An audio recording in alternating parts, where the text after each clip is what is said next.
The file hit the prosecutor's desk at 6:03 in the morning. By 6:47, 3 phones rang simultaneously inside Yeon Group's executive floor. By 7:15, the trading halt was announced. And by 9 a.m., Yeon Jae-won, the man who had never once in his 42 years on this earth lost anything he decided to keep, sat alone in a boardroom that no longer belonged to him, staring at a glass wall that used to reflect an empire. He knew exactly how it happened. He knew the moment he let it happen. He just never thought she would. Her name was Simone Everett. Jae-won had built his entire life on one principle: people were tools, and tools did not have loyalty. They had function. You picked the right tool for the right job, you used it cleanly, and you put it away before it could turn in your hand. He had done this with business partners, with lawyers, with politicians, with men twice his size who thought their money made them untouchable. He had never been wrong. Until Seoul, on a Tuesday evening in October, when a black American woman in a gray coat walked into his private office and sat down across from him like she had been there before. "You pulled my federal file," she said. No greeting, no tension in her voice. Just a statement, the way you'd say the weather. "I did," Jae-won said. "And you think it gives you something, doesn't it?" She looked at him for a long moment. "Tell me what you need." That was how it began.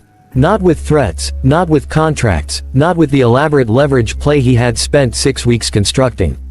She had simply looked at him, understood the entire architecture of his position, and offered him the one thing he had not prepared for. Willingness. Clean, unhurried, completely controlled willingness. And it unsettled him more than any refusal would have. What Jae-won needed was a war fought in the dark. His enemies were not men you could confront in daylight. Chairman Beck, his largest board rival, had been bleeding Yeon Group's proprietary data to a competitor for 18 months. Jae-won knew it. He could not prove it in a way that didn't also expose methods he couldn't afford to expose. He needed someone outside his world. Someone his enemies would never see coming. Simone Everett had spent 8 years as a federal financial crimes investigator before she left. She was brilliant in a way that was almost quiet, the kind of intelligence that didn't announce itself but revealed itself slowly, like a tide going out and showing you the floor of the ocean. She built cases the way other people built architecture. Precise, layered, load-bearing. She dismantled Chairman Beck in 11 days. Not violently, not loudly. She followed the data, found the ghost accounts, traced the transfers through 4 countries, and delivered a package so clean that Beck's own legal team advised him to resign before it went public. He did. On a Friday. By Monday, Jae-won had consolidated his board position. That was fast, Jae-won told her. "You gave me everything I needed," she said. "You have very good records." He gave her more access after that. More resources. More of the internal architecture of Yeon Group than he had shared with anyone outside his innermost circle. He told himself it was strategic. She needed the access to do the job. He was simply being efficient. What he didn't ask himself was why he had started looking for reasons to call her into meetings that could have been emails. They worked late on a Thursday night in December. The Seoul skyline stretched across the windows behind them, both of them bent over a financial map he had spread across the conference table. Their shoulders were close. He could smell something faint and warm, something that had no business being in a war room, and he pulled his attention back to the documents with the deliberate discipline of a man who prided himself on control. "You never talk about yourself," he said. It came out more honest than he intended. She didn't look up. "You didn't hire me to talk about myself. I'm not asking as your employer." She looked up then. Something moved behind her eyes, not softness, exactly. More like a door that was closed but not locked. She looked at him for 3 full seconds, then looked back at the map. "I came to Seoul for a reason," she said. "I'll tell you when the work is done." He let it go. He shouldn't have. The night she found the file was a Wednesday. She had been cross-referencing a subsidiary account that connected to Jae-won's second rival, and the search pulled an adjacent record, a transaction authorization from 3 years ago, buried inside a legacy holding company that no longer existed on paper. The name on the authorization was Yeon Jae-won. The transfer was a payment. The payment was made to a private security contractor. The contractor's name appeared in a separate file she had brought from America on an encrypted drive she had not opened in 6 weeks. Her brother's case file. Marcus Everett, 31 years old. Killed in a hit-and-run in Atlanta that the police closed as an accident inside of 2 weeks. Simone had never believed it. She had spent 2 years quietly pulling threads, following money, and the thread had led her to Seoul, to Yeon Group, to a name that kept appearing in the peripheral darkness of everything she uncovered. She had just never had proof. She had it now. She sat in the dark of her apartment for 4 hours and did not move. She thought about the way Jae-won had looked at her across the conference table. The way his voice changed when he stopped being strategic and started being honest. She thought about the door behind his eyes that she recognized because she had the same one. She thought about Marcus laughing on the phone with her 3 days before he died, telling her he was onto something, telling her to be safe. She thought about all of it. Then she closed the file, set it down beside her laptop, and went to sleep.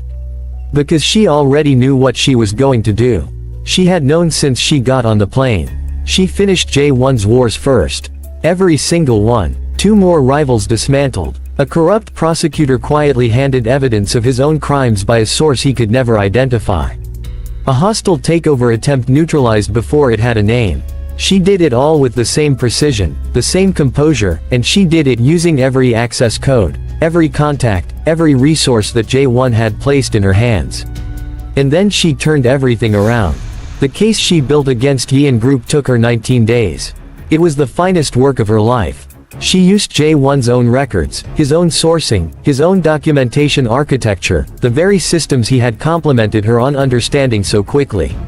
She traced the contractor payment back through 7 layers to the original order. She connected the holding company to the cover-up. She documented the cover-up as a deliberate act, not an inheritance. Jae-won had not simply been born into his father's sin. He had chosen to protect it. She packaged everything into 3 submissions. 1 to international financial crimes. 1 to the Korean prosecutors his own family had corrupted. 1 to a journalist she trusted. She sent all 3 on a Tuesday. At 6 o'clock in the morning. By 9 a.m., she was sitting in a coffee shop 3 blocks from her apartment when his call came through. She let it ring. He found her in person 2 hours later. She didn't ask how. She had given him enough access that she already knew he could. He sat down. Across from her. He looked like a man who had just watched the building he grew up in burn to the ground and was still standing close enough to feel the heat. His voice, when he finally spoke, was quieter than she had ever heard it. Was any of it real? He said. Any of it? Or was I always just a job? Simone looked at him across the table. Outside, Seoul moved past the windows, indifferent and alive. It was real, she said. And it didn't change anything. Because Marcus was real too. He closed his eyes. 1 breath. 2. I didn't give the order, he said. No, she said. You just buried it so deep that nobody could ever hold your father accountable. And then you lived on the money. And then you hired his sister. He opened his eyes and looked at her, and for the first time in 42 years, Yeon Jae-won had absolutely nothing left to say. She picked up her coffee, stood up, and walked out into the morning. He sat there alone, in a city that used to belong to him, and understood finally, completely, what it cost to use someone who had already decided what they came for. He had handed her everything. She had only ever needed him to open the door.